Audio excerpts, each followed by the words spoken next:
So, Now on. so we're at Cascadia Heritage Farm on a retention pond, or next to a retention pond that we built.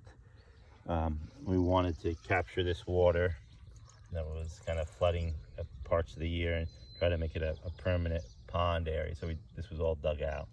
The same excavator that excavated the hugelkultur, the flat hugelkultur that we are building in our front yard. The problem with this pond currently is it doesn't hold water that well. It holds water at like the very near bottom.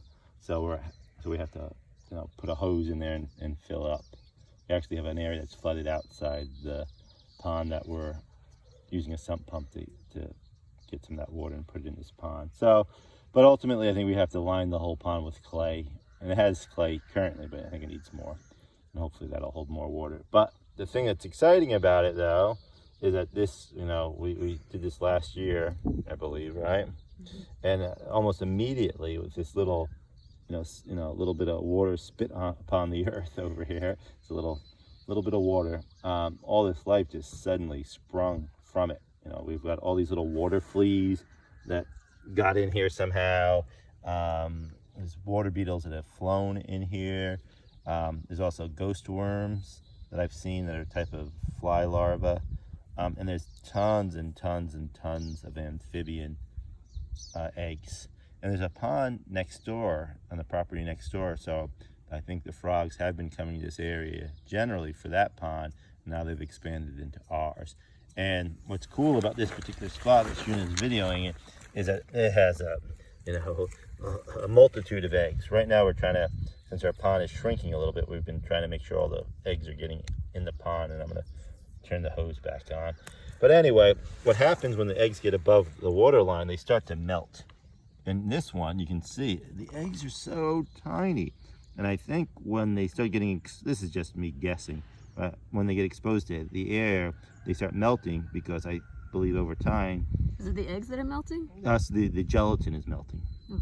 And the actual animals seem to be perhaps maturing more quickly, because there may be a trigger that the pond is shrinking and it quickens their maturity, but that's just a guess. I have no idea if that's true. But you can see in this one, as it's melting, the eggs are not round anymore. They're actually starting to transform into some sort of larva tadpole state, and they're so tiny.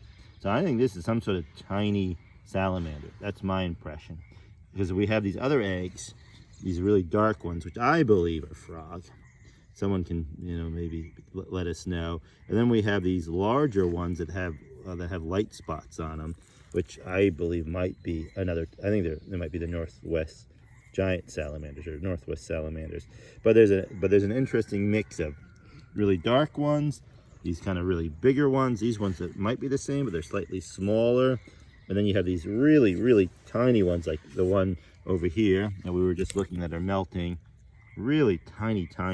And then over here, there's more really just these little tiny little buggers, in here. Smaller clusters. Smaller cluster, but smaller larvae inside those clusters. Okay. So overall, smaller clusters and smaller animals. So really kind of cool. So we're gonna kind of push this guy maybe a little further into the pond.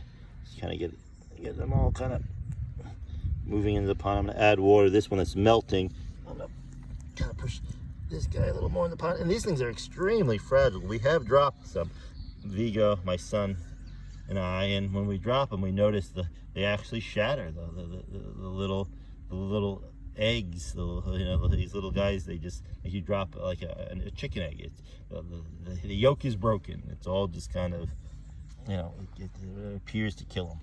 So we've got, I think I'm gonna add some water to this area, but we're really excited to have such a wealth of amphibians here and all the other little critters here.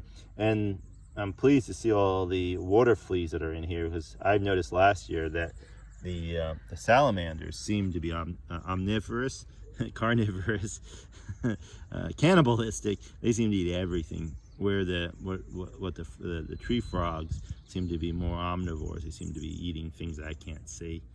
But the So all these water fleas will make wonderful food for the salamander larva. So it's exciting. Thank you. And Thank you. thank you. And we, that's it, right?